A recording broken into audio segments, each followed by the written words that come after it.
Farzandim shu hayit ayyomini biz bilan birga kutib oldi. Men bu narsadan juda ham xursandman va Allohning inoyati, Allohning qudratiga qayta shukrlar aytaman o'rtoqlar.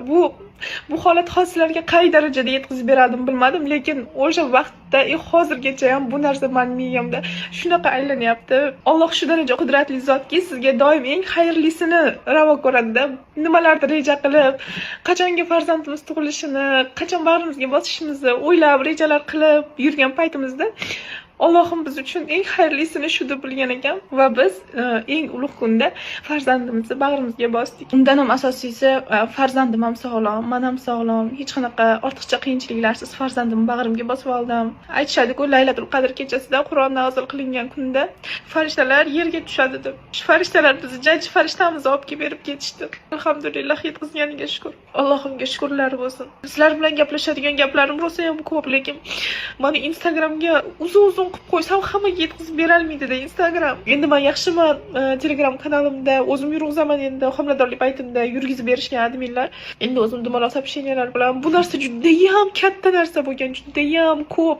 Lekin men hammasini sizlarga Instagramda yetkazib bera olmayman. Undan ko'ra dumaloq soобщениyada shunday gapirib berganim udobniyroq. Chunki Instagramga endi farzandimdan ajrab chiqib, videolar montaj qilib qo'ygani vaqtim bo'lmasa kerak. Shuning uchun undan ko'ra telefonimni olib shunday dumaloq soобщениya qilib sizlarga tashlab berganim yaxshiroq. Kimga og'riqsiz, ortiqcha qiyinchiliklarsiz, razrifsiz farzandim dunyoga keltirganlarim, Allohning mo'jizasi bo'lgan, qadr kechasida bu ishlar bo'lib ketgani, orada aytolmay qolib ketgan gaplarim, hammasini Telegram kanalimda yumaloq soобщениyalar orqali sizlarga yetkazib beraman o'rtoqlar. Kimga qiziq bo'lsa, agar yokida tug'ish arafasidagi menga o'xshab bo'lajak yangi onalar bo'lsa, bemalol kanalimga o'tinglar, profilim shapkasida kanalim turibdi. O'sha yerda bemalol aytaman, sizlarga eng zo'r tug'ruqxonani ham tavsiya qilaman o'rtoqlar.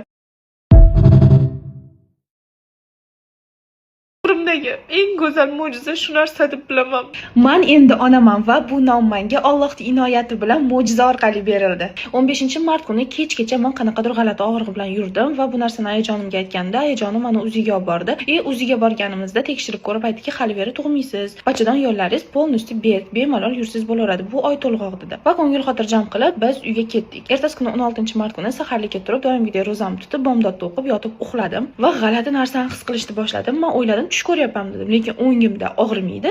Endi uxlab qolsam og'riq bo'ladi. Bu narsa nimaligini tushunmaganim uchun o'yg'oq yotib bu narsani kuzatib ko'rishga harakat qildim. Kuzatganimda og'riq keladi, ozgincha og'riydi va qaytib ketadi. Uzoq vaqt yana keladi, ozgincha og'riydi, yana qaytib ketadi. Sirazi ayajonimga aytdim, ayajon shunday bo'lyapti desam, ketik uziga boramiz dedi va biz yana tezda do'konni xo'jayinim ochganda, xo'jayinim oldiga bordik va uziga ketdik. Uziga borganimizda doktorim aytdiki, yo'q, bachadon yo'llaringiz berk, hali beri tug'maysiz, bemalol 20 kunlab yursiz ham bo'ladi. Bu oy to'lg'oq yoki tug'ruqqa tayyorgarlik bo'lishi mumkin dedi. Uzidan chiqqanimizdan keyin men o'ylayapman, agar bu oy to'lg'oq bo'lsa, to'lg'oqqa qanday chidayman, shu darajadagi qattiq og'riq oy to'lg'oq bo'lsa degan narsa miyamda aylandi va kechgacha do'konda ham ishlab yurdim men shu og'riq bilan. Lekin borgan sari kechga borib og'riq kuchayishni boshladi. Og'riqni kelishi tezlashib, og'rishi uzayishni boshladi. Uyga keldik, iftorlik qilganimizdan keyin menda og'riq kuchayishni boshladi va ayajonimga aytganimda, ayajonim ketdik, radomga boramiz dedi.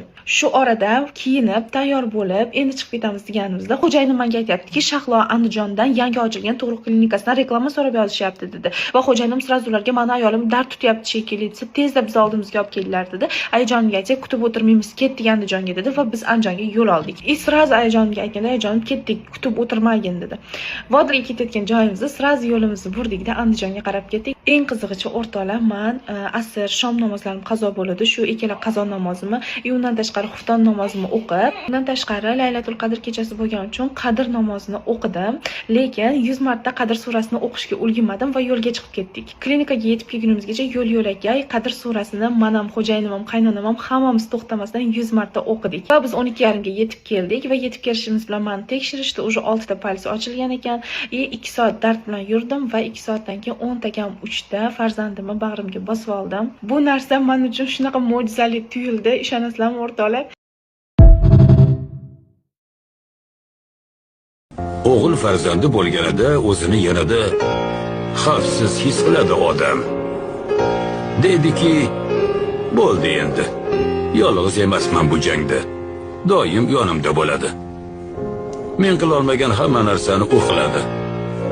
O'g'lim hammasini uddalaydi.